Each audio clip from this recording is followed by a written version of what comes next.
morning, good afternoon, and good evening, ladies and gentlemen, and welcome to another edition of Trekking Across the Universe, House of the Dragon tonight. I am Lord Roger, and thank you for joining me.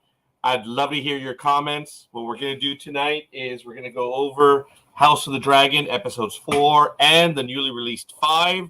So we're going to have a lot to go over, and we're also going to go over the episodes of The Lord of the Rings. And we should be caught up with episode 4, I believe, Lord of the Rings. And then we're even going to do Lower Decks, Room for Growth at the very end. So thank you for joining me. Let me have your comments. Let me know what you thought of tonight's episode. Good evening, Hope. Wow, the level of disgust tonight was extremely loud. Wow. Yes, indeed it was. There was a lot of machinations going on. So we've seen it. We didn't get a chance to discuss episode 4 because some of the co-hosts were not caught up. So I'm going to get to them. Like I said, I didn't get a chance to share my thoughts with you, but we're going to be going over 4 and 5 probably simultaneously. But yes, I ask you to forgive me because I have notes after notes after notes. This time I was a bit rushed. I started late. I think I started watching the episode at 6:20 p.m. Pacific time.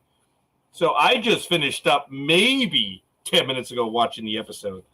So just to give you an idea, these are my notes for episode 4. That's what I have. And these are my notes for episode 5 on the Game of Thrones. So as I'm watching the episode, I really do take notes as quick as I can. So it's all good. I know Dream will not be joining us tonight, so I do apologize for that. You know, he's the real good-looking one, so I try to build the audience off of him, but you know, if he's not here, what am I going to do? You guys are stuck with me. But I like to believe that I'm the thinker. But anyway, it's possible that Lord Dick may be joining us tonight. He may not. I don't know. But wow.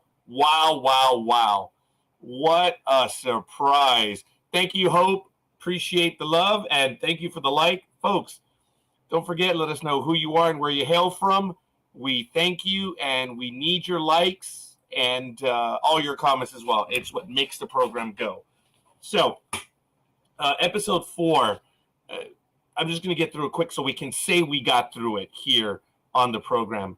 But, man, it was, I don't know, should we just jump ahead and hit episode 5?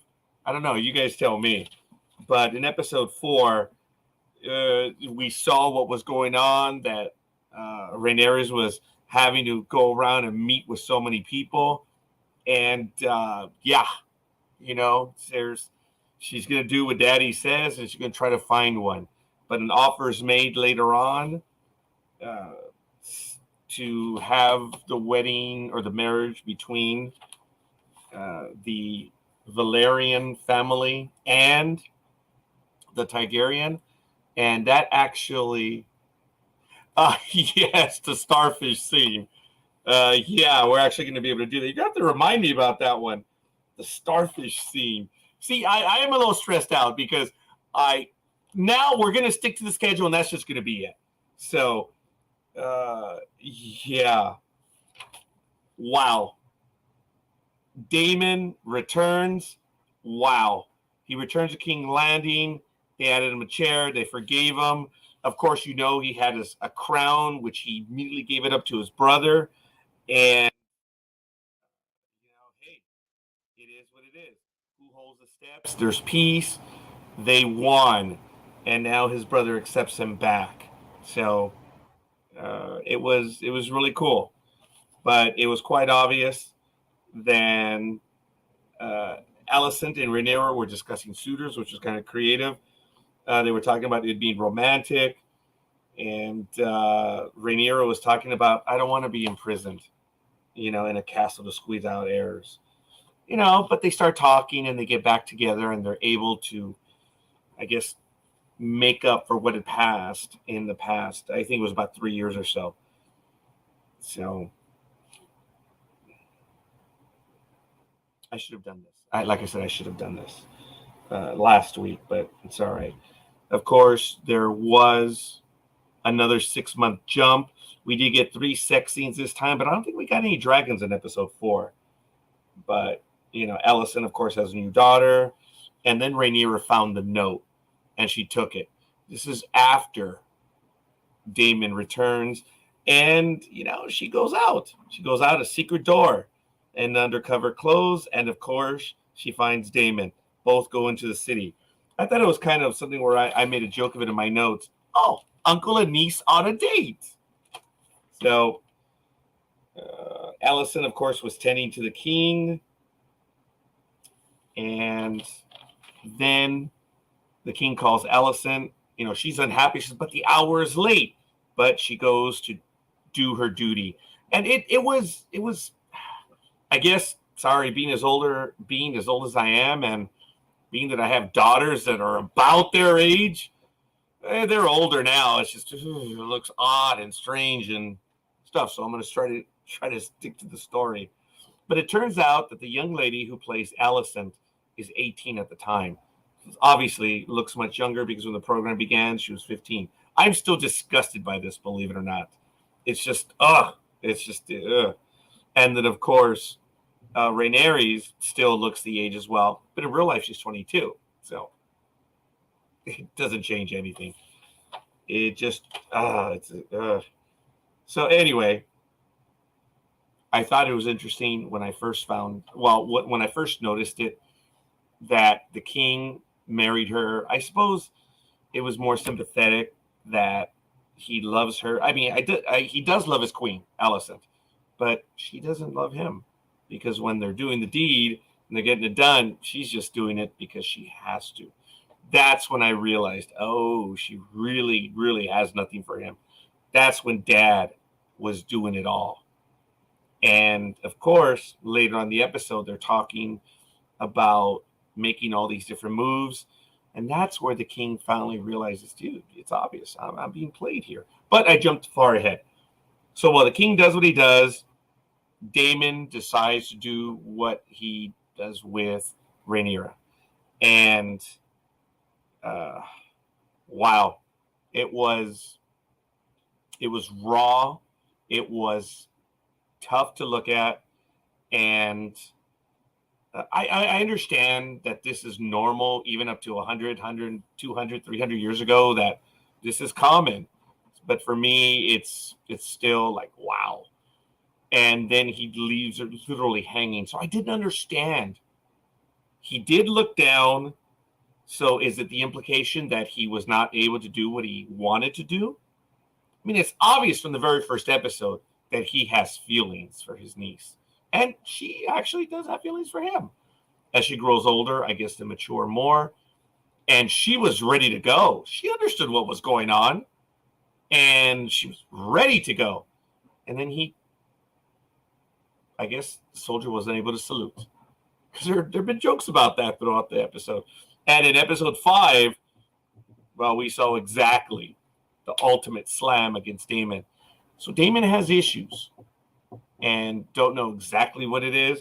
I wonder if he's going to actually be able to have an heir. Well, yeah, it's for the Game of Thrones, he's going to have to. But it was... I didn't understand the mind game he was trying to play. It's obvious he's playing a mind game with her, but I just didn't... I guess I'm not that conniving. I didn't get it. But she was still raring to go. She gets back in the castle, and she does it with Sir Criston. So it's good. That's, I guess, the one that she wanted to. Or I don't know if that was the rebound one. Was it the rebound already? I mean, it was within minutes or hours. I don't know. But it happens, and the king learns of Rhaenyra's actions. Daemon, by the hand of the king. Well, Alicent eventually questions Rhaenyra, who she says, I didn't do anything, and she actually believes Rhaenyra. So Daemon is then sent away again. Alicent does defend Rhaenyra, but no matter what, even after Rhaenyra and Dad have the conversation, I guess, Dad believes her. The hand is no more. He's gone. And then the tea is presented to her by the maesters. So I don't know if this was Plan B, Plan C, or Targaryen Plan T, also for the Plan T. I don't know. So that was a quick review of episode 4. I know we hinted a little bit about it in last week's episode here on the program, but now we're going to get into episode 5. I didn't get a name for the episode. It really did surprise me. But it starts off where Prince Damon should be, at home. And I knew it was Lady Greer, and I believe her name is Lady Greer. And I'm not sure who she was talking to, whether it was her brother or someone else. But they were returning from the hunt, and I was worried for her safety. I didn't know who was down or up the way as she was getting back to the keep.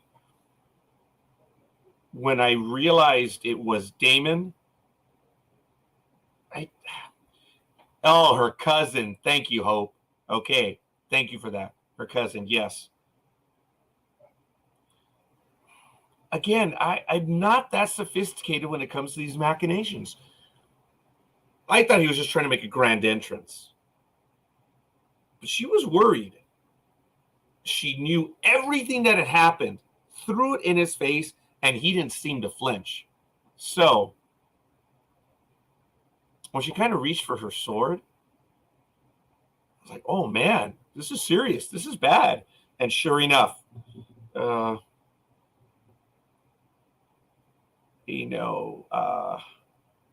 was not good. He attacked the horse. The horse fell on her, and I believe left her crippled. Broke her back, I imagine. So when she was laid out, almost as if she was being hung on a cross, when he stepped on her arm, it didn't look like she flinched. So must have broken the back. The nerves were dead. And I don't know what he was going to do, try to cause her pain, but her line was, what a shock. I knew you couldn't finish, Craven. And then he picks up a rock. Oh, my word. I'm glad I didn't see it. I know we didn't know much, or we hadn't seen her on screen very much, but it was going to be gruesome. And this is your wife, dude.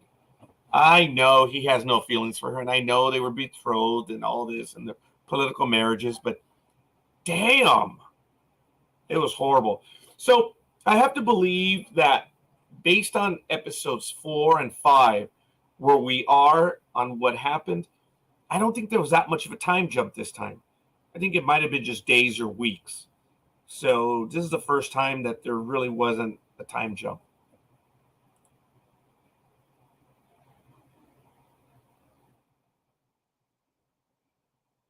Hope says, you didn't watch the trailer or the little story about how they built the episode, did you? No, I missed that one. A lot of your questions were answered in them. If not, you have to go back and watch. Hope, do you want to join the program? Would you like to be a co-host with us? As a matter of fact, folks, seriously, I reach out to everyone and anyone. If you want to join us and spend time having the conversation with us, let me know. Hope, I can put the link in the chat room right now. All you need is, at worst, a phone or a camera like this one right here in front of me. And you don't even have to play the video. You can use your phone when you log in. Just have to identify yourself, and you don't have to turn the camera on. If you'd like, that would be fine. You don't have to. But this goes to everyone and anyone else. Folks, if you want to join us, you want to have the conversation with us, you're more than welcome. Please understand that. So, I feel like, damn, I got the reprimand. Thank you, Hope. That would be cool. You have an open invite, Hope, and everyone and anyone else, you can go ahead and get to it. And we would be happy to have you on, especially knowing that my co-hosts, where are they? Oh, yeah, they're not here. So I'm going to get a bit of grog. I'm sorry, my drink. I know you probably heard the fizz, but I'm going to serve my drink right now as I continue. Otherwise, I'm going to end up losing my voice, and then everyone gets annoyed by me. So, the king is vomiting. He is not well. It's really picking up. We've got it from the first episode that he is not well, and now it's getting to be more and more. So he's on the ship. I think he's just vomiting because he just doesn't feel well, period. And he's, out to, he's got to go ask someone for something. So you just don't feel very well. Now, of course, the daughter gets to speak to the former hand, and he warns her, makes it very clear, you're going to have to watch your back now. Because if this wedding goes through, they're going to be gunning for you. So I'm sorry I'm no longer there, basically, he says. He has necrotizing fasciitis. Yeah, when they were showing his arm later in the episode, man, it's bad. It is bad. At first, when they were showing like his profile view from some of them, because I'd seen it the first time, I was looking at it and said, wait, is that the furniture? Is that like a golden arm? But when they went to the front again and his arm was outstretched, wow, he is really in bad shape. And it is just getting more and more. And this time I did notice that more fingers are gone. And I believe there was a moment where he reached out for someone and it looks more like a stump now on his left hand. So he is just not doing well. So the king arrives. And of course, he arrives to the halls of high tide. And Lord Corlys is not there to receive him. It's a power play. Should go out and receive the king. For those of you that have seen the old movie, The Man for All Seasons, which I recommend you do, when the king is arriving, you go out to meet him. In other episodes, we see that you go out and meet him. When someone comes over, you go and greet them. Lord Corlys did not do that, even though they gave a cheap, lame excuse, which I thought was kind of interesting. And I don't know if you caught it, but the tree was bleeding, the face of the tree back at King's Landing. So I don't know. I don't know what the meaning of that was, but I did catch that. Now, while the king was making his way to meet Lord Corlys, and they hadn't met him yet, and I mentioned the tree was bleeding, Alicent learns about the tea. And it's at that moment where she realized she's been hooked by Rhaenyra. She is mad, mad, mad. She learns about the tea from the Grand Maester. So I find it interesting that, of course, the queen would launch her own investigation. And it would be perfect. Well, ask the bodyguard. I kind of thought that they were kind of messing around a little bit where she was going to be asking some leading questions. And he would be admitting his guilt, but she would be interpreting them wrongly. I thought that's the way they were going to go, but no, he came clean right away. This guy has a level of honor, Sir Criston. I was genuinely surprised by that. And all he asked from the queen was, just kill me in one shot. Please do not torture me. Do not this and this. I've told you the truth. Have mercy on me and just take me out. And surprisingly, she's like, get out of here. She's got information. She wants to settle the score. And I think she wanted to catch Rhaenyra and Sir Criston at the same time. I think that's how she was going to try to settle it. But didn't come to pass that way. So when they finally meet, the king sees Lord Corlys at the halls of high tide. We notice, it was at that point where we noticed more fingers were lost and he has a stump. And they go right into the marriage proposal. And Lord Corlys comes back and says, well, what about this and this? He says, yeah, the king, Viserys says, yeah, let's be clear. This is the way it's going to work. She'll take your name, but upon the heir to Rhaenyra, that individual will choose the Targaryen name. And Corlys looked at the queen who never was, and they were like, yeah, I'm all right with that. I think we could do. So the deal was done. And even then, the king was feeling ill. Actually, that was in my notes before the compromise. He is not well. And then we switch to the scene where the lovebirds are on a walk, and they grew up together. So Rhaenyra knows how her promised one is to her. So she says, hey, look, let's do our duty. We'll do what we want, or we'll do what we have to for our parents, for the empire. And then we go about our own ways. Wink, wink. And he's like, yeah, let's go for it. The deal with it happened fast. A marriage of convenience. And then, of course, we see the king consort. The king consort. I should repeat that several times. The king consort with his lover. Oh, Hope. I think you mentioned that you were in Louisiana. The restaurant, I think we just didn't answer it.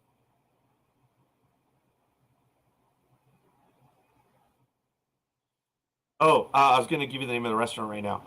But it's in Hammond, Louisiana. It's only one of two restaurants. Faux, I'll have to look it up. Faux something. He threw up white. I wonder if it's infection or if they gave him milk of the poppy so much that he takes it regularly. Well, a little bit later on, we do notice that the hand. Oh, we did. Okay. I apologize. Then we did. All right. Thanks, Hope. When he was getting the treatment, the hand gives him something, but I thought it was darker. I didn't catch the color. So I kind of believe it's an infection, but remember what happens later in the episode. It is red. It is blood. I believe something was where he was, I guess it was coming out of his mouth where it was droplets. They were red. They were thick. They were dark. That's coming out of his stomach, I believe. But he could have sores in the esophagus, and that could be, or he could have sores in the mouth. I don't know. I'm not an expert, but yeah, it was a dark crimson color. It was horrible.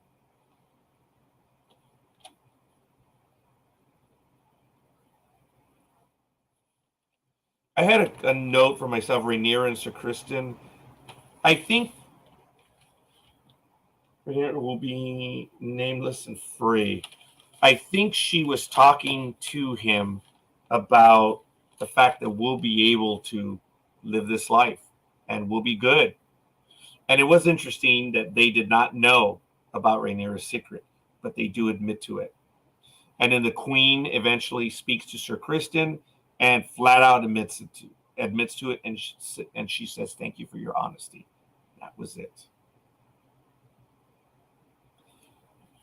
And then I believe that's where he's being treated. And King Viserys longs for his wife, and I believe the hand says she's kind of busy on something, so he gets bummed, and that's where they were actually treating him. That's where I said I kind of got confused a little bit with the imagery, but it is, as you say, thank you, necrotizing fasciitis. Ugh, it's horrible.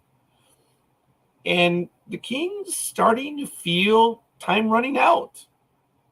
And he's starting to wonder, look, how am I going to be known? And the hand does help him out. He says, look, dude, there's been peace in your time for the most part. And the king does say, I wish I would have been tested. How ironic those words are. He's actually being tested politically. He's being tested on. See, that's why it's a stubborn man's world. They don't get that. He's being tested and he's holding firm, and he doesn't even realize it when it comes to his daughter. I think I got that part, the irony there. He doesn't even mention his daughter once. But he says, I long to have been tested. So then we switch to the scenes. I think they talk about the worms again, or the maggots. And the maester says, yeah, you know what? The king kind of likes this, makes him feel better. Yeah. I know that there are certain parts of the world, I think over in Asia, in the Malaysia area, and I'm generalizing, I guess Southeast Asia, there are places where they have these, think of having an aquarium, a huge aquarium, where you can actually stick your feet into them. And I guess goldfish or some other animals will do their duty. They, I guess, do what maggots do. And I guess they make you feel better. I think that would be a lot better than the maggots, but hey, whatever. It makes the king feel better. So I mentioned this time we do see the dragons flying. There was no HBO rated R material, which surprised me. It's either yes or no. Oh, it was leeches this time. Thank you, Hope. He responds better with the leeching versus the maggots like previously. Ah, thank you. See, I kind of missed that as well. I try to back up when some of my notes are not clear, but I was short on time today. I was out and about on a personal level. I got a call at the last minute. A classmate of mine that I knew for many years, his wife had passed. This is real. His wife had passed away from cancer, and I didn't even know about it. And I was invited to a get together, and I wanted to go spend time with them. So I did. I spent the entire afternoon. So I knew I was going to be there for a few hours, but I stayed quite a bit longer. So I just took longer to get back home.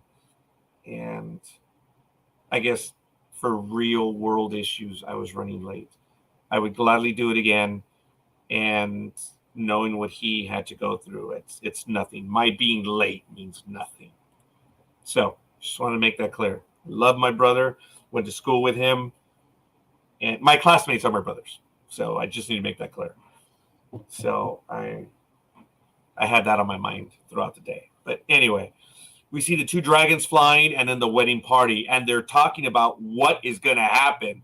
It's going to be 7 days of party, tournaments. And then after that, they're going to have the wedding. And he begins to speak. He didn't begin to speak yet. But Prince Damon shows up. It's like, what the hell, dude? And it's like the king's ready to snap. He's like, what the hell? Come on. But, okay, Hope says, I noticed scenes. I noticed they screwed up multiple times during the filming. The scene of the Queen, Alicent, and her father's goodbye scene. One moment she's wet, her hair and skin and dress, and the next cut to the Queen, she's dry again. It happens multiple times in the one scene as they pan from her father and mother. Oh, Hope, well done. Well done. And I got to give it to you, Hope. I only had a few minutes less than you. It started 6 p.m. my time. I started watching the episode at maybe about 6:20. So I only had 20 minutes less than you. And you caught that. Wow. I really did not even catch that. I suppose it's because I'm watching and I have my notepad. I'm trying to take notes. So I don't see some of that. When I watch it the second time, I hope to be able to catch it, but I'm going to be paying attention to that. So Damon arrives, King's throwing a tantrum, one of those like, what the hell? And he just comes on in and he's coming up and they offer him a seat and he has a seat right there. Hope says, my fiance was watching with me. He didn't notice a thing. Well, point that out to him. And hey, those subtle things. Look, I feel I caught a few other things. Like when I was mentioning about the irony where, he's talking about being tested. He is being tested. He doesn't even realize it regarding his daughter. So I want to give a shout out to Adriana Lunardi. Thank you for the like. Appreciate it. Folks, once again, let us know who you are and where you hail from. I Hope, thank you. She let us know she's right there from the Bayou. I know I'm exaggerating, Hope. Louisiana, thanks. But everyone else who's watching us, let me know. I'm over here on the West Coast. I'm out here in Southern California. I'm in Pomona. And maybe I should choose one of my names. A lot of people don't know I'm a Yankee fan. So all the names I've chosen, the House of blah, blah, blah, the House of blah, blah, blah, and this, they're Yankee players. The House of Fontenot, the House of Guidry, the House of Mattingly. That's all it is. I'm just having fun with it. And I was wondering if people were paying attention. So who knows? Maybe your fiance will get it after this. You need to make that clear to him. But though, Hope, I'm glad your fiance is watching with you. That is so cool. I have a tiny, tiny story. As you also know, or maybe do not know, I'm a Star Trek fan. And in 2017, 2018, when the Orville on Fox and Hulu was on and Star Trek Discovery was on Paramount Plus, people were asking me my opinion. You know, which one's better? And you know, Hope, my answer was, and still is, well, twice a week, my youngest daughter sits down to watch both episodes with me. You tell me which one's better. So I'm really happy that your fiance is watching with you. That's kind of neat. And maybe you'll be having conversations with him about the episodes moving forward. So let me see. What happened in that fight? Where was Damon? Why did Cole hit Leonor's lover instead of Damon? Yeah, okay, Adriana. I'm about to get there. Damn good question. And Hope, I would love your opinion on that as well. So the king starts to give a speech, and then the queen arrives. And again, the king's like, what's going on? I'm the king, man. Makes her around because remember, he kind of covers for her. She says, well, she still hasn't, hasn't arrived yet. So she makes her grand entrance. And Hope says, the queen made him do it. Where is Sir Kristen's loyalty to Rhaenyra? But basically, when she said, thank you for your honesty, that is, get out of here. You owe me. So that was good, Hope. That was very good. I like that. Not a word was said. So anyway, so the king eventually has to ask the hand, where was I? And they're like, oh, well, you were talking about this, and go on. So, and I apologize. It was at that moment that he was talking about what is going to happen, the 7 days tournament feasting and then the wedding. And when the queen arrived, she arrived in green. And some of the partakers said, hey, she's wearing green. What is the banner of war for the House of Hightower? Green.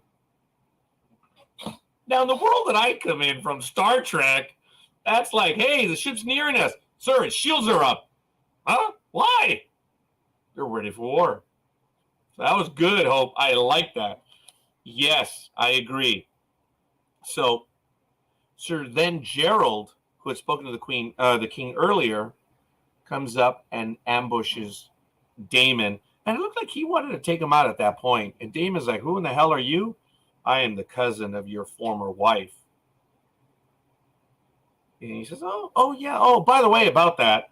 So you want to pick a fight with me? But I'm the heir of that because of, the rules and the laws.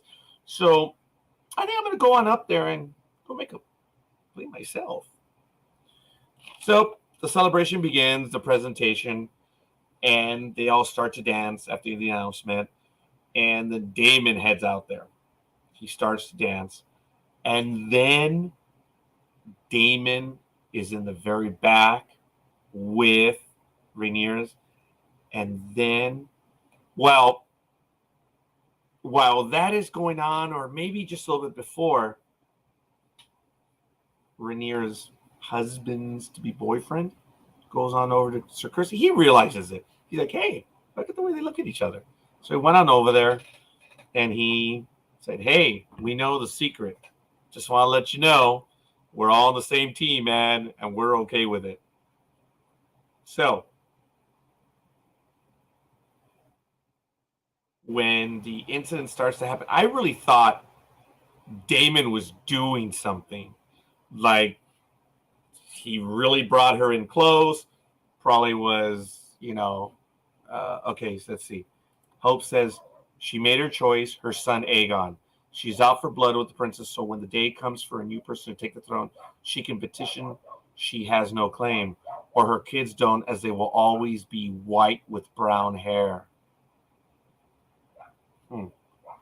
Okay. Yeah, she declared war. She was wearing green. Wow.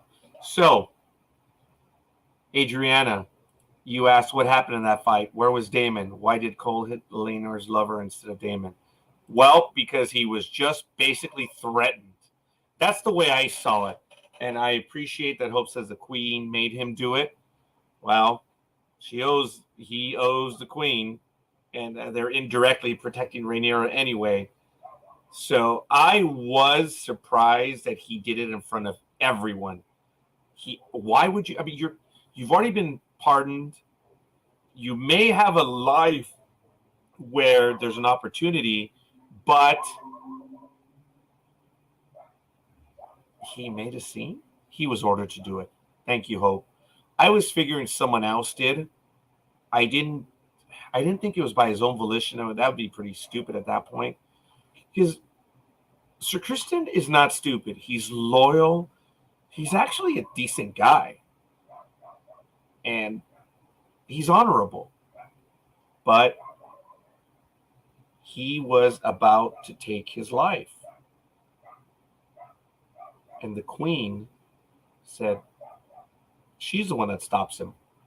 That's right. He was going to take his life. You're right, Hope. She ordered him to do it. I didn't make that connection right there. Yep. I pardoned you. Now take care of this for me. Wow. So I don't know what happened to Daemon. I really don't. When that scuffle happened, Daemon was nowhere to be seen. And then Sir Kristen just ends it. And he went after him. And he just brutally beat him. My whole thing was like, dude, it's done. You've just ended everything. I really don't know what's going to happen to Sir Kristen. But if the queen ordered it, and if the king is not well, because I think we did see that the king is kind of like, he was bending over. He was not well. So I don't know how much of it he saw. He was trying to look through the crowd. Everyone was trying to look through the crowd, and I apologize for the dogs. I'm in my office, which is my garage.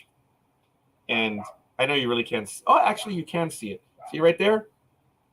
There's the garage, the rail for the garage. And the silver stuff, that's the insulation for the garage. So, yes, the alley is just on the other side. And the houses behind are the ones making the noise. I hate those dogs. And they're little rat dogs, too. You know what? They're as big as the rats that were going for the blood at the very end. It was absolutely horrid. It was disgusting. But due to that assault and due to the attack, or the attack and the assault, everything changed. No attorneys, no nothing. They went straight to the wedding. They just cleared everyone out. And it was there where they were married. It looks like it became official because of what happened. They didn't want to explain anything. They didn't want to have anything out. They had to do it right then and there before Corlys decides to back out. But they did comment early on that the parents know that their son is, he's not straight. And I forget the son's name.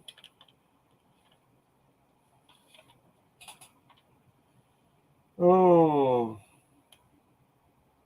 I just don't remember his name right now. And I apologize for that. Yeah, I don't. But I believe Hope does know it. So, Adriana, I don't know what happened to Daemon. But, okay. Daemon marries Laenor's twin sister. Yes. Yes. Did see that.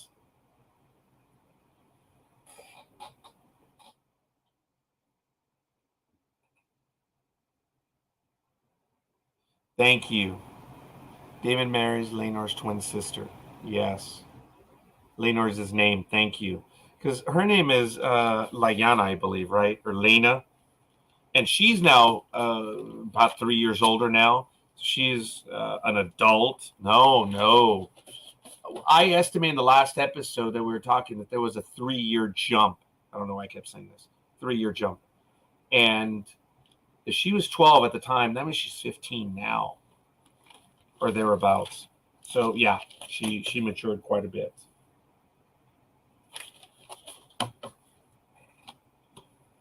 A lot happened throughout the entire episode. This was a much better episode, in my humble opinion. There were some technical errors. Thank you, Hope, for making that clear. But I did notice the tree was bleeding. Hope, I think you did see that. Adriana, did you not notice that? The name of the episode is We Light the Way. I was using my Roku to access the HBO Max app, and this was the only time I was not getting the name of the episode. The name of the episode was just showing up as episode 5. Thank you. We Light the Way. Okay. Now, We Light the Way. That is an interesting play on the High Tower. Isn't the High Tower, I can't think of the word, I'm getting old, their motto? It just updated. I've been looking for you. Thank you. I appreciate that, Hope. Hope, come on, just join us. Michael, hi, buddy. Folks, that's Michael Day. He was with us on episode 2, for those of you that remember, don't remember. And he was going to go in the last episode with us, but when Lord Dream and Lord Dick joined me, he did not show up at the last minute. So I don't know if he has seen the episode, but Michael, if you're there, go ahead and join us. Be just happy.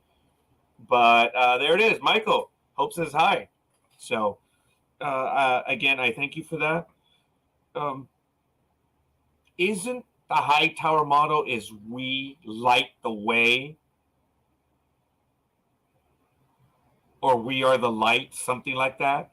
So had I seen that, that would have said, okay, something, High Towers are going to do something. That is a tell. Oh, have not seen the episode yet. Excuse me. Yeah, Michael, I can tell you're tired. You are an English major. You are exhausted, dude. Actually, Michael, I'm revealing he's an educator, and he's done many things in his life. But I know he's tired. I can tell.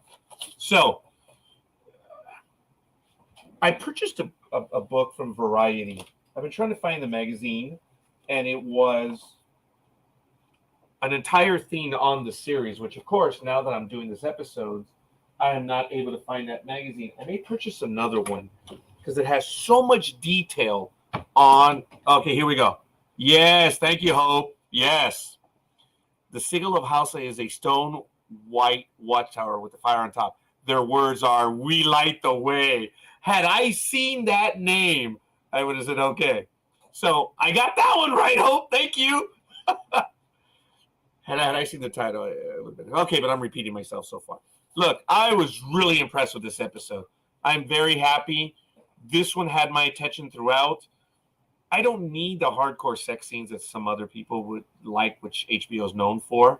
Don't get me wrong. Episode 4, wow.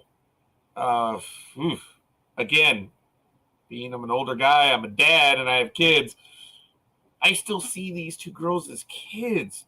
So it was difficult for me to see some of that stuff. But when Damon was doing what he was doing in episode 4, my thing was like, wow, dude. Okay, that was quick. That was fast. And now we know without a doubt, because of Lady Greer, what happens to her, and her line, I knew you couldn't finish. Wow. I don't think he chose. It's because Johnny didn't stand to attention. And now looking back, knowing this, yeah, I think he wanted to. I mean, he does. He's talking to her in the mirror. Says, look, just say yes. And she's about to give in. I don't know if anyone else heard, but that was very serious. I think she was willing to do it because I think Sir Kristen, it was interesting. Is dichotomy the correct word? The dichotomy of what was going on moments before was when Sir Kristen offered her the same. Said, look, let's go live a life. We can be free. We can be on our own. Oh, that's my notes. We'll be nameless and free. When Rainier and Sir Kristen was having the conversation, that's what my notes were. And she found it somewhat attractive, but she's like, dude, the throne, it's mine. I'm here. I'm attracted to that kind of thing, but this is why? Why would I want to give it up? But she did imply that they could still live on together, if I'm not mistaken. And then when Damon went ahead and made the offer, she was pretty much interested.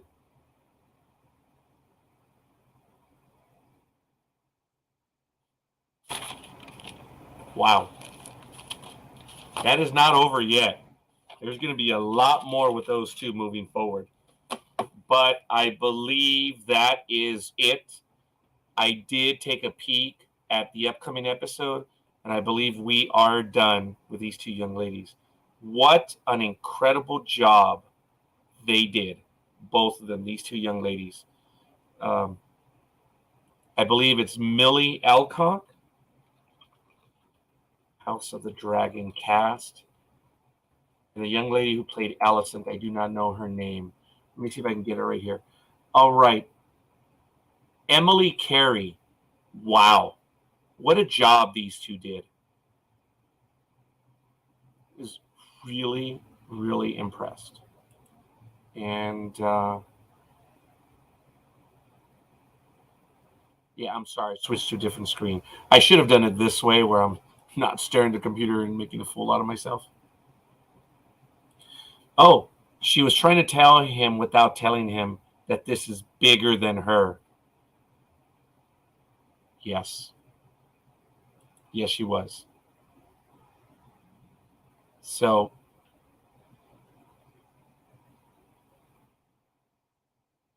it was Emily Carey and Millie. I don't think it's Miley, but it's Millie Alcock, if I'm not mistaken. I actually don't see her right here.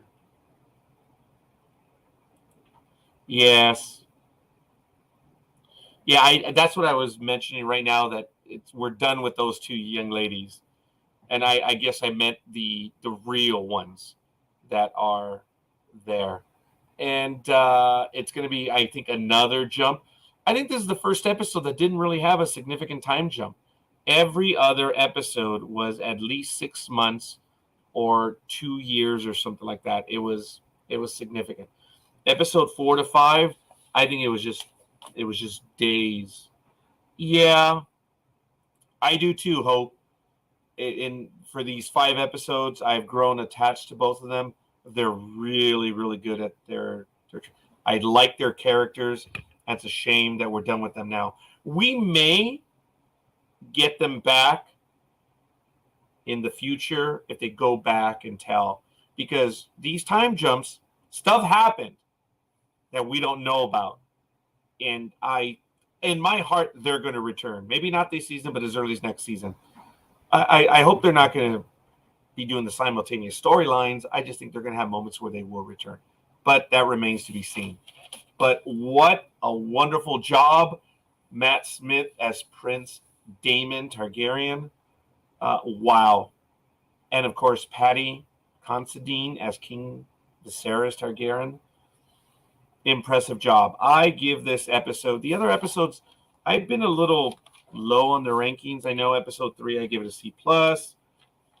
Episode 4, I don't think I gave it. Did I?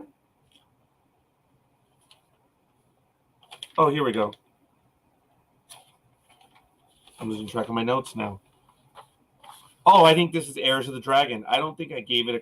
Oh, you know what? I gave that one a C+ as well. I know. I'm going to change these two numerical ones on a scale from 1 to 4 stars. And I'm going to use the Jammers reviews. Folks, I'm going to switch to that one, and I'm going to probably do it after the season is over. But jammersreviews.com, he does a lot of reviews, predominantly science fiction, but he talks about the site and how he rates it. So I'm going to be following his way of rating. He says it's our rating scale. I like it. He used the old star. 4 stars is excellent. 3.5 is a standout. 3 is recommended with caveats. 2.5 is average so-so. 2 is lower end of mediocre. 1.5 is poor. And 1 star or lower is abysmal. So I'm going to be switching to that type of rating maybe at the end of the year. So I'm going to stick with my lettering grades right now. Episode 2 was a B minus. Episode 3 was a C plus. Wait a minute. Yeah, C plus. Wait. I'm out of order here. Here's episode 2. Episode 2 was a B minus. Episode 3 was a C plus. Episode 4, there was some really impactful stuff in there. But that one, I'm going to give it a B minus. And I did like that one in here. Episode 5, this one was good. I'm going to give this one a B plus. I don't know what your scores are, or if you want to give stars or whatever. I would like to know what you guys thought about that. But those are my grades for now. I did enjoy the first episode. It ran a little bit. I think I gave that one a C plus as well. So episode 1 was a C plus. Episode 2 was a B minus. Episode 3 C plus. Episode 4 B minus, and now a B plus on episode 5. That's the best one yet. I am looking forward to what's going to happen. I'm in. There's 5 episodes left. We're halfway through the season, and I'm so happy that there is a second season of House of the Dragon. I don't think the king is dead, but he is on the ropes. He is not well. And going back, Hope, I don't think he's being poisoned, but I am naive. Because if he has the fasciitis, as you mentioned, see, I understand plantar fasciitis is on your foot. It's this area right above. So on the hand, I understand fasciitis is like on the top side. It has to do with nerves and stuff like that. So it's a sickness. It's an illness. It's something that you've done. You've hurt yourself. It's not something that they do to you. I mean, they could have bent his ankle or hand or whatever, but they didn't do it. They're injuries. So the fasciitis is an illness. I don't believe he's being poisoned. But they do show that they do give him something right before they use, not the maggots, but as you mentioned earlier,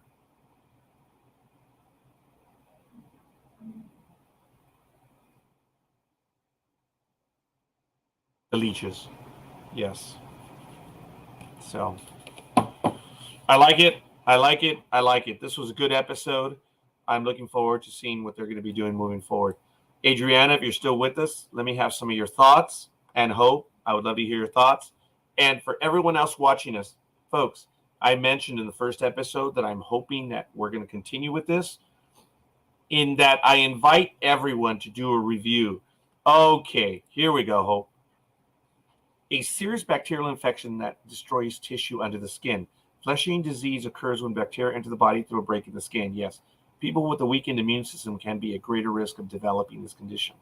The condition spreads quickly. Symptoms include blisters, fever, fatigue, and pain, worse than a person would expect based on the wound's appearance. Treatment involves immediate delivery of IV antibiotics, surgical removal of dead or infected tissue. Yeah, that's for us today. Yep, it's a flesh-eating virus. Ugh. Yeah, that's horrible. I would refer to that as a possible staph infection, but no, I thank you, Hope. Yes, what you just posted, yep, it's right on. I see that is what he has. So going back to that, his symptoms look like it's an infection, but lack of a better word, that's gotten worse and worse. I suppose they could be giving him something, because he does take a look at it when the hand hands it to him, and he's thinking about it, and then he downs it. So there is doubt. At least that's how I saw it. So forgive me a moment. I need to take a swig. Actually, I took a little bit more than a swig. Guys like my cup? Targaryen. My significant other. No, wait a minute. My daughter purchased these, or she purchased one, and I don't know if they were on Amazon or what, but she got one, and I was like, hey, we got to get 4. So I actually have 4 of these, which is kind of neat. But I don't know if I'm going to switch to the One Ring one. But there's my cup for the One Ring. And you guys see my flags in the back, so you know which house I'm for. I was a Stark, but, that's another series altogether. So, all right. Any other thoughts? Any last thoughts on that, folks? Wow, it took us an hour to go over that episode. It's already almost 8:26. There's a lot to always go over. So, do you guys have any more thoughts on that? If not, I'm going to run on over, and I'm going to start with my review on the Rings of Power, episode 4. So that's how I'm going to be doing it on every Sunday. I may switch to the Rings of Power on Friday. I don't know. It's just I do have a lot of stuff going on, folks. And I'm really glad that the House of the Dragon is on right now at this time of year. Because, and I think we're going to do a rewatch on the Game of Thrones. So we may do 2 episodes, and it'll be in the off season. So we're going to rewatch it. We may even talk about the books. I'm not certain how I'm going to do it, but I may try to do a book club on the Game of Thrones as well, and we'll do it chapters. No, we'll have some reading assignments, and we may go over the books because right now, I believe it is September 18th. It's episode 5. So 6, 7, 8, 9, 10. October 23rd will be the final episode, and I believe the One Ring ends on the 30th. So what are we going to do after that? I'm figuring I want to do a rewatch of Game of Thrones all the way through till we get back to, we'll probably do like 2 episodes a week. But you'll have to bear with me because once the middle of January, all the way through to April and then well into May, it's tax season for me. I have a regular job, but I'm also a tax preparer. And I'll probably be on Sunday nights, but there'll be times that I will not be on due to it being tax season. And then I'm going to go on vacation.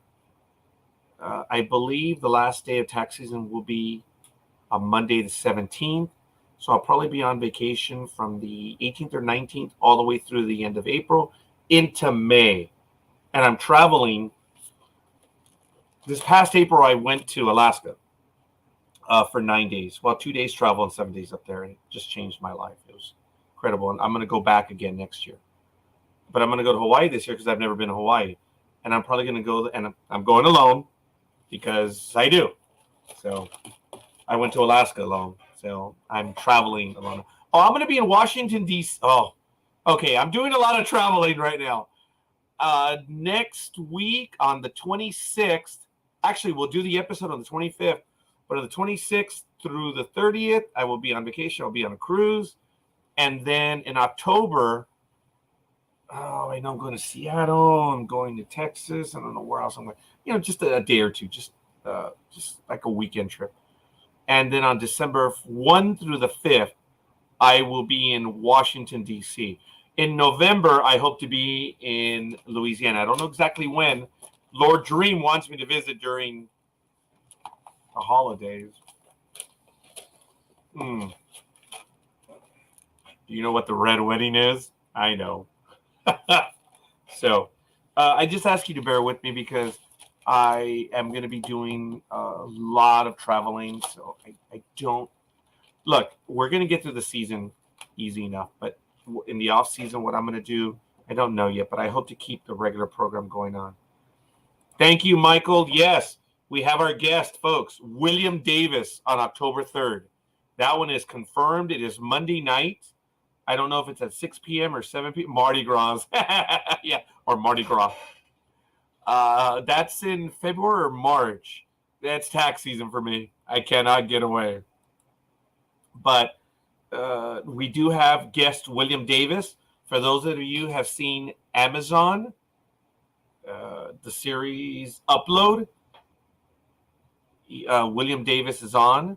We had another guest from the program Upload. It's fun. It's a comedy drama or a comedy action. It's a comedy whodunit. It's really cool. We had one of the guests on already, and now we're also going to have William Davis on October 3rd. So you can check it out on ndbmedia.net. And, of course, where is the damn website? Right there. You can find us on Facebook, twitchtv.ndbmedia, and, of course, you can find us on Twitter as well. But as I was trying to say earlier, folks, if you want to do a review on the episode, please record a 15 to 30 second or even up to a minute, depends how good it is, record a review, and we'll play it on air. I will gladly do it. We would love to have your reviews on these episodes. And even if it's after the fact, because recording a review right after the episode's on, I think would be a little tough. But if you want to do that, we don't need video. I'll take sound. But if you want to do a video like we do right here, that would be great. It would be quite a bit of fun. So you can submit it to us. We'll gladly do that. If you want to do like a teaser, like this is what I think is going to happen, and we can play that as well. I think it would be a lot of fun. I'm not sure if I gave well, I'm going to do it again. Hope, thank you for the like. Adriana, thank you for the like. Folks, we need the likes on our YouTube page, our Facebook page, and our Twitch. So you're helping us grow, but the numbers that we are receiving on these episodes are, wow. We are eternally grateful. We wish we had a bit more commentary. We thank everyone that has been joining us, but we do need some more commentary. So, and Hope, you're doing an awesome job. It means a great deal. It's at 6 p.m. William Davis on October 3rd. So I'll be back from vacation, and right away we have an episode. No, we'll have an episode that evening. We'll do Sports Talk with the Guys on October 1st, Saturday morning. House of the Dragon on October 2nd, and then we're going to be having William Davis at 6 p.m. on October 3rd. It's going to be a lot of fun. We got a lot of stuff scheduled for you guys. We have some other guests. I'm not going to say who, but yeah, and a lot of it is due to Michael, who's commenting in the chat room. Folks, we have quite a few guests coming up. We are confirming a guest. Michael is confirming a guest for the Rings of Power. So someone who's on the Amazon series will be joining us very soon. The individual is in Sri Lanka, and we're working out the time, and we want to make that happen. So we're good. All right, folks, I'm going to switch on over to the Rings of Power, and I thank you. Hopefully you'll stay on with us and we can talk about it. So this is episode 1.4, The Great Wave. And we learn right away the Queen Regent is with her children, and she is envisioning a tsunami. And apparently this is the destruction of Numenor. For those of us that know the history in the Lord of the Rings, she's already having visions of this. And part of it is what is going on. Part of it is her intuition, but she's already having visions of the destruction of Numenor. So we now see the Chancellor, who we hadn't seen before, and he's doing what he's doing best. He's meeting with the citizens.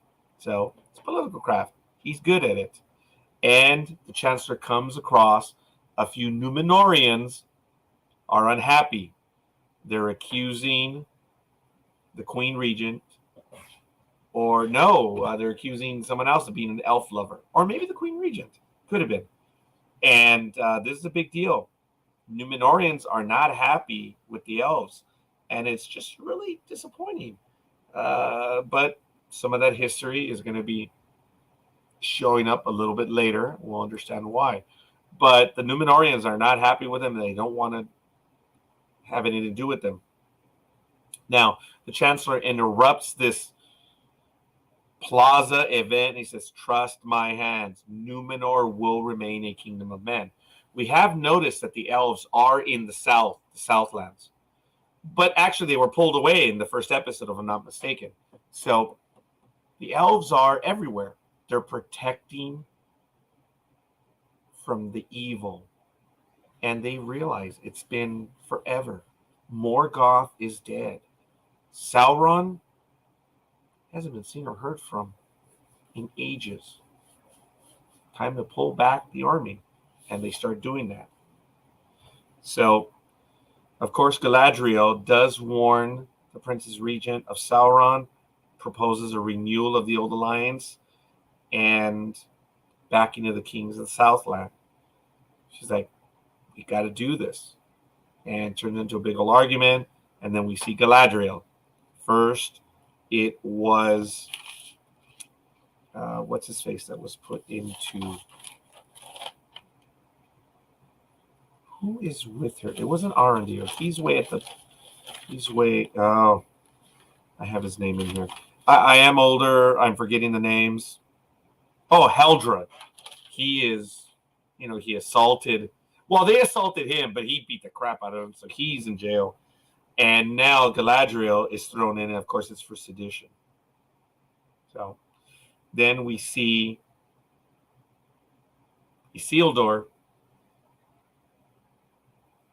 is taking the test, and he blows it deliberately. But he gets himself and his buddies kicked out. That was a high price to pay. Then we switch back to the southern lands, and Arondir, the elf, has been caught, and he is in chains, and he's about to meet Adar. Now, you know what Dream said last week. We know who Adar is. For those of you that don't, I'm not going to be even discussing the Palpatine and Emperor connection, but we know who Adar is. And if that's Adar, then I do believe, and we didn't see it this week. We did not see the hobbits, so we did not see that human being that's with the hobbits. I still believe it's Gandalf. But all right. So Arondir meets Adar, and they begin to speak a little bit, and they ask, where are you from, soldier? Adar refers to Arondir as soldier. And he asks, where are you from? And he says, oh, yeah, I used to walk those lands too.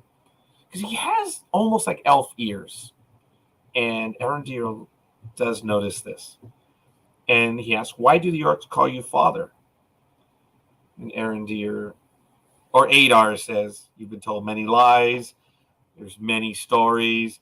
And the truth must be untangled. I'm not yet a god. He does say that. I'm not yet a god. And I have a message for you. I need you to go to the watchtower and deliver one. So he lets him free. He was not going to get out. Because as we saw in the last episode, when it looks like that he's going to be able to get out, one elf does make it over. I guess the ridge, not the ridge, but the, where they're digging. He gets over and don't know where, but the arrows take him out. Had Arondir gone up, he would be dead. So he's released by Adar. As we switch over to the watchtower, everyone who had left the city, who had gotten away from that little town, it looks like there's not enough rations. So Theo wants to help, and he leaves the village. They find food with his buddy Rom, which I believe his name is not just Rom, but it's his friend. But they go into the city where they used to live, and they're trying to get supplies, and they hear stuff. And then Rom runs, and Theo is alone. Theo uses his blade on an orc, and the orc screams, the boy has found the hilt. Theo then hides, and we switch back to the dwarves and elves working together, and Elrond and Celeborn like it. They start reminiscing about Elrond's dad. And, he's like, okay, fine, fair enough. And then Elrond is looking for Durin, but he's being avoided. And Durin's wife, or this is Prince Durin the Fourth, his wife is like, he's busy. He's done this. Well, why are you cooking? Hey, it's just is, man. So He finally does find him because Elrond was able to hear with his vision and his wonderful his bionic hearing. It was like Jamie Summers and Steve Austin all roll into one. Bionic hearing and bionic eyes as well. He says, "Look, I do care for you, for this friendship, but you must swear." And this is when he meets him in the lower mine. And he says, "I have found a new ore, but the efforts to mine this ore are perilous." And he gives the name in the language of the dwarfs. And then Elrond repeats it, and it sounds like what we know as Mithril. They've discovered a brand new, it is as light as silk, but it is as strong as, well, whatever. So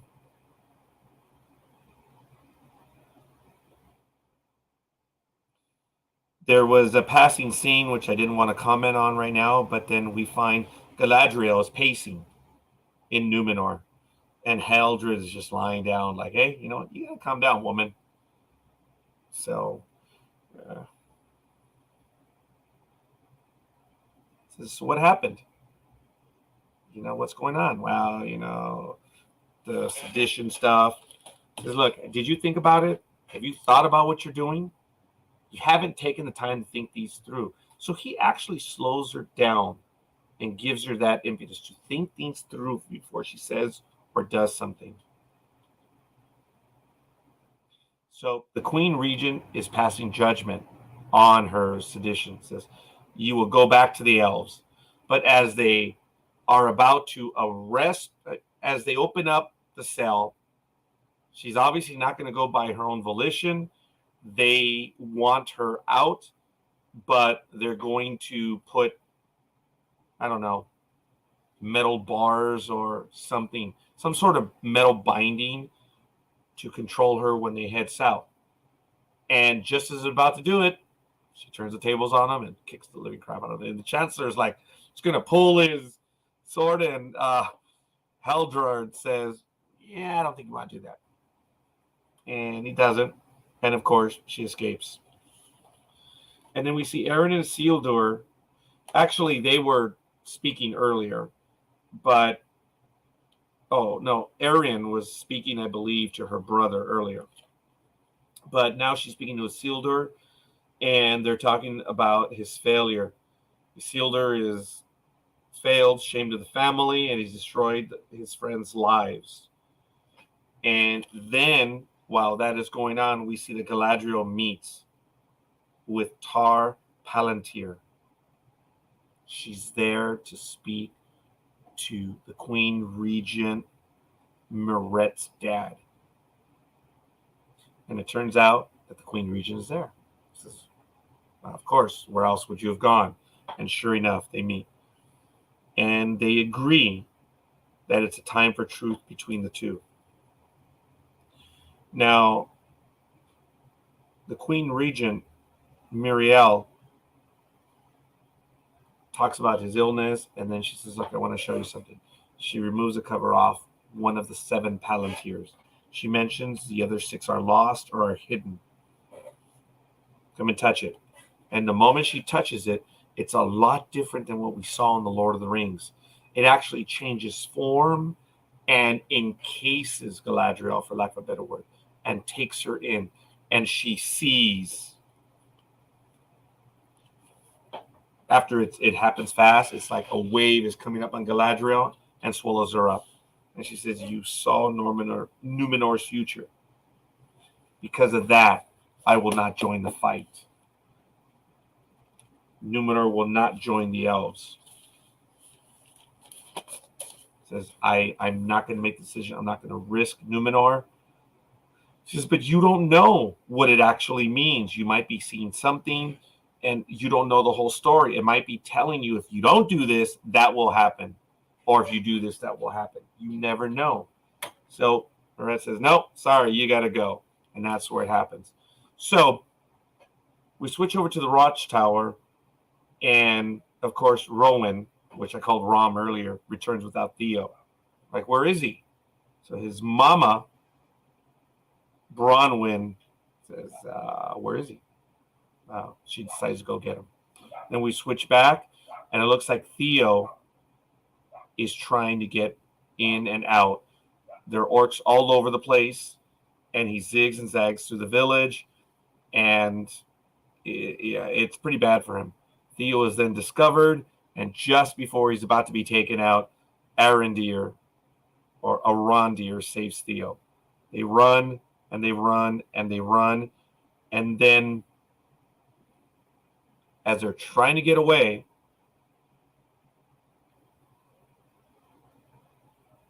Bronwyn joins them, and Arondir is trying to hold him off with arrows, and there's just perfect blows. There's just too many of them. He has maybe 10 arrows. As you see, there's probably 30 of them, and they're trying to get away in the darkness, and they finally make it to the sunlight. They get out of the forest, and as they're exiting the forest, the sun comes out. And I really thought as well, they're at the edge of the forest. They're just hissing and booing. And then they start with the arrows. They should have moved along before them, but hey, whatever.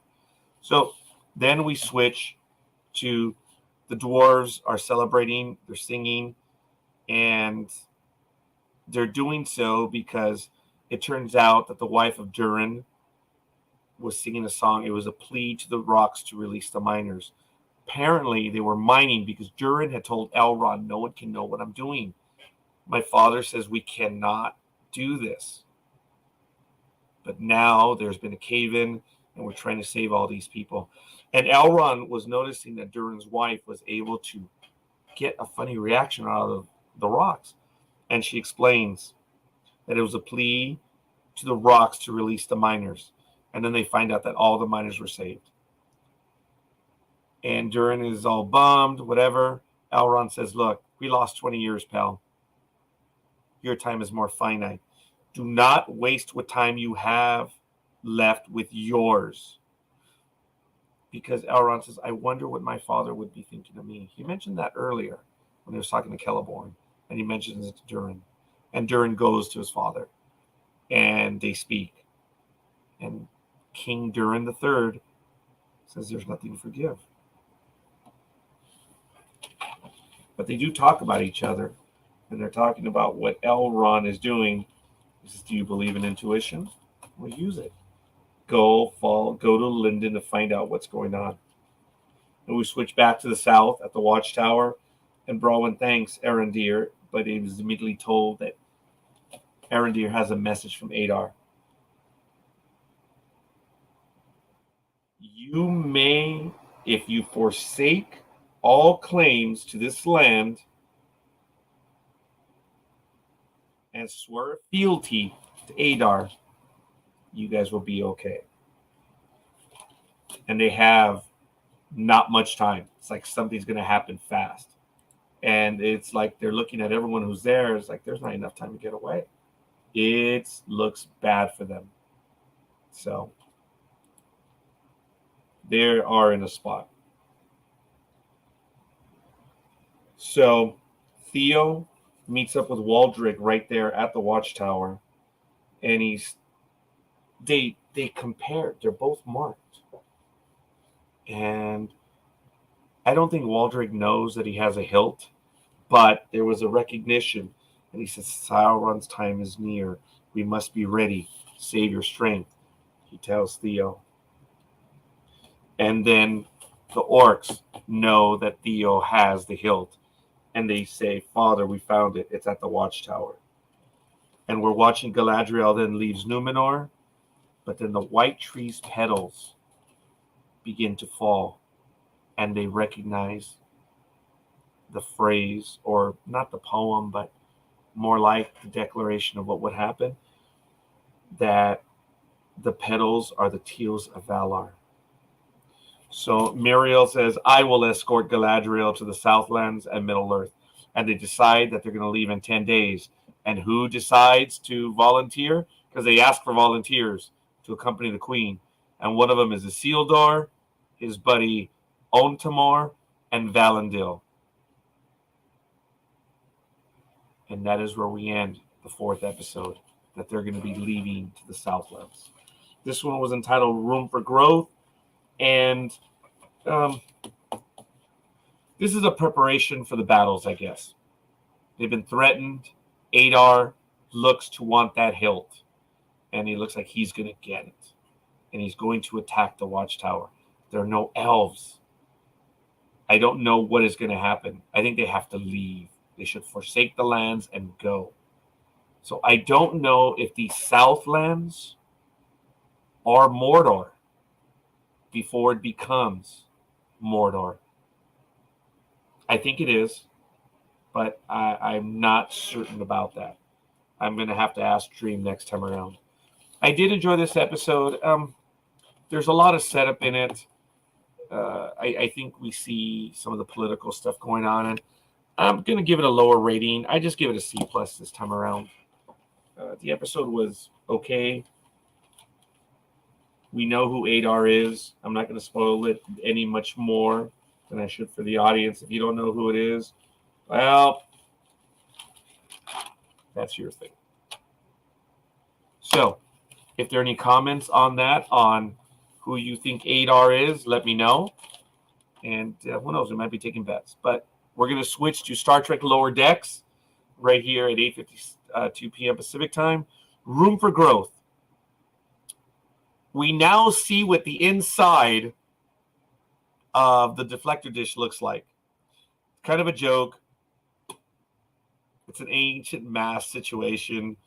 And it's like, yeah, calm down. But it turns the ship into almost like a Mayan or an Aztec temple.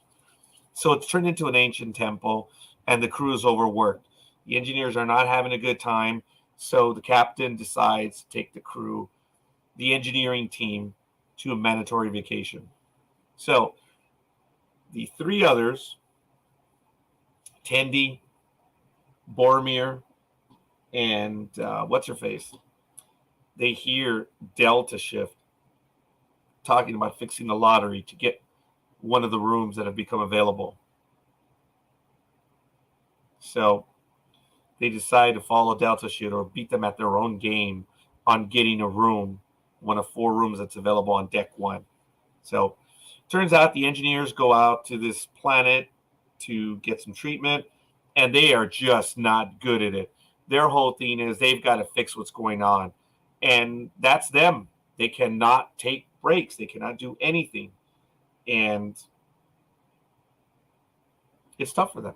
But resolving things, that's their thing. As you saw in the episode, they're able, because Captain flips out. Because it turns out that none of it's working on these engineers. So she's the one that needs assistance.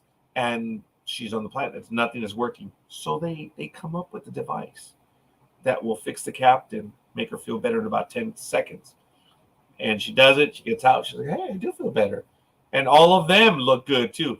And it's funny how we see the engineers getting around the idea of trying to rest. All the stuff that they pulled to stay busy or to convince her that they're resting and they're not. So it was kind of cool. It was kind of funny. And we see, as I said, Tendi, Boromir, and I can't think of her name right now, but the star of the program. They're down trying to beat Delta Shift. And they eventually do get down there, and they have a moment where they are actually beating Delta Shift, and Delta Shift throws a tantrum, and they're having a kumbaya moment. It's great. And then they get suckered by Delta Shift. And they lose out. They lost out in the room. And there was more to the episode. It was kind of fun. There was some real story behind this one, seeing how they were working. It's nothing special in this episode, but there was a few lines at the very end which were really funny, where they said it's only 1 room, not 4. And they didn't want to break each other up. So they're going to let Delta Shift. Well, it turns out Delta Shift got the 1 room, and they put 4 beds in there. They're like, why didn't we think of that? And then, of course, the engineer returns, and he says, what are you doing? It's 1 room for all for one, 1 for all. It literally is 1 for all, 1 room for all. What were you guys doing? I would have taken the room. So they lose out, and hey, it is what it is. So it was kind of cool. It was a good episode. we see a little bit of progression, and they're boneheads. They messed up. I give this episode a B-. It was on the fun side. I did like it. Room for growth. It was cool. And yeah, I don't know if I have any other comments. There it is. We got through it. We did all this stuff. So I want to give a few notices. As you mentioned, as Michael mentioned earlier, we are going to have William Davis on October 3rd at 6 p.m. on the network. He is, of course, most recently of Upload, the Amazon Prime series program. He was Cigarette Man from The X-Files, and we have other guests that we're going to be announcing soon, so stay with us. Some of them have been on the network before, others have not, and it's just a matter of them filming right now, and they will be joining us in the future. We're looking at maybe late October, early November for quite a few of the guests. Some of them are Star Trek guests, but they are also from the cinema and from many other programs. So we're looking forward to being able to announce they're returning very, very soon. So we are terribly excited about that. And on Tuesday, Fandom Access is on our Blog Talk Radio network. Check out ndbmedia.net for all of this. The Almighty Sports Show is also on Tuesday. On Wednesday, I believe it's this Wednesday. Actually, I don't know if it's this Wednesday, where we have the Rock and Roll Shrink on on our radio channel. We're going to have a special Andor episode at 6 p.m. this Wednesday. Really looking forward to it. That was going to be a lot of fun. We're going to watch all 3 episodes, and then we're going to go live. I may have to switch the episode time to 7 p.m. so I can watch the episodes, but we're going to be doing Andor on its premiere date this Wednesday, 6 p.m. Pacific time. Stay tuned for the calendar. And on Thursday, Travel Edge Radio. On Saturday morning, Sports Talk with the Guys, home of the Monday Morning Quarterbacks on Saturday at 6 a.m. Pacific time. And House of the Dragon next Sunday as well, 7:30 p.m. Pacific time, 10:30 Eastern. Folks, thank you. Appreciate you spending time with me, and we love your comments. And if you want to join the program, just let me know, man. Send me the link. I hate talking to myself. It's not a lot of fun, especially when you're always right. Anyway, thank you, Hope. Thank you, Michael. And thank you, Adriana, for your comments, and everyone else as well. We do this because you guys are here with us. So thanks for spending your evening with us, and we hope to see you guys real soon. All right, this is Roger, Lord Roger of the House of Mattingly. I'm out of here. We'll see you guys on the other side. Peace! And may the great dragon of the Targaryen reign light your fire on a cold day.